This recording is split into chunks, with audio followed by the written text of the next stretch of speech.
বারুইপুর এনকাউন্টারের জের বাংলায় এই প্রথম ময়নাতদন্তের আগে মৃত ব্যক্তির ডিজিটাল এক্স-রে করার সিদ্ধান্ত। চিকিৎসা জগতে সাধারণ মানুষের সঠিক চিকিৎসার জন্য শরীরের অভ্যন্তরীণ জটিল রোগ বা আঘাত চিহ্নিত করতে এক্স-রে করা হয়, যা বহুকালের চিকিৎসা পদ্ধতি। এবার সেই পদ্ধতি ব্যবহার করা শুরু হলো মৃত মানুষের ক্ষেত্রেও। তবে চিকিৎসায় নয়, ময়নাতদন্তের পূর্বে ডিজিটাল এক্স-রে করে তবেই ময়নাতদন্ত করা হবে বলেই জানিয়েছে রাজ্যের স্বাস্থ্য দপ্তর ও প্রশাসন। স্বাস্থ্য দপ্তর জানিয়েছে, বিশেষ ক্ষেত্রে, বিশেষত কোনো অস্বাভাবিক মৃত্যুর ক্ষেত্রে প্রশাসন প্রয়োজন মনে করলে স্বচ্ছতার কারণেও তদন্তের স্বার্থে ডিজিটাল এক্স-রে করে তবেই সেই মৃতদেহর ময়নাতদন্ত করবে। আর সেই প্রক্রিয়া শুরু করা হলো বারুইপুরের নাবালিকা ধর্ষণ ও খুন কাণ্ডে অভিযুক্ত প্রভাস মণ্ডলের মৃতদেহের ক্ষেত্রে। প্রভাসকে এনকাউন্টারের পর তার মৃতদেহ ময়নাতদন্তের পূর্বে এক্স-রে করে তাঁর দেহে গুলিবিদ্ধ স্থান ও ভিতরে গুলি আছে কিনা তা নির্ধারণ করে তারপর ময়নাতদন্তের জন্য পাঠানো হয়। পূর্বে ময়নাতদন্তের ক্ষেত্রে ভিডিওগ্রাফির ব্যবহার হয়েছে বিশেষ ক্ষেত্রে তদন্তের স্বার্থে।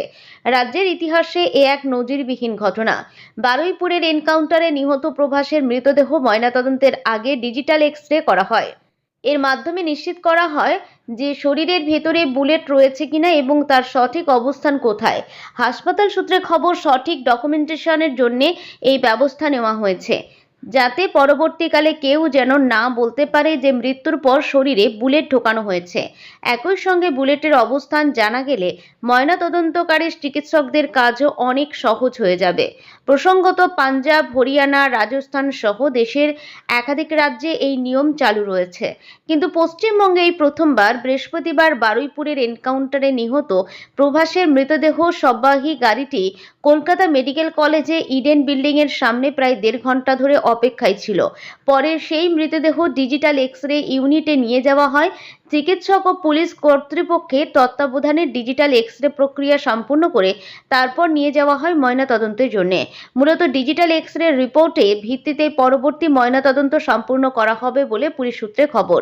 এই প্রক্রিয়া তদন্তের ক্ষেত্রে অনেক বেশি সহযোগিতা করবে। কোনো ভুল থাকলেও সেটা খুব সহজেই চিহ্নিত করা যাবে এই ডিজিটাল এক্স-রে করার কারণে, এমনটাই জানিয়েছে স্বাস্থ্য দপ্তর।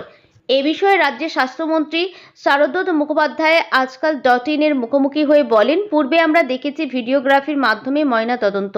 এবার অস্বাভাবিক মৃত্যুর ক্ষেত্রে, বিশেষত বুলেট ইনজুরির কারণে মৃত ব্যক্তির ডিজিটাল এক্স-রে করে তবেই ময়নাতদন্ত হবে, কারণ এতে ওই মৃতদেহে ক্ষতচিহ্ন সহ শরীরের ভেতরের তথ্য আগে স্পষ্ট হয়ে যাবে, যা পুলিশের তদন্তে ও ময়নাতদন্তের ক্ষেত্রে অনেক বেশি সহযোগিতা হবে, তদন্তেও অনেক বেশি স্বচ্ছতা আনবে। এই ধরনের অস্বাভাবিক মৃত্যুতে ময়নাতদন্তের পূর্বে ডিজিটাল এক্স-রে পদ্ধতি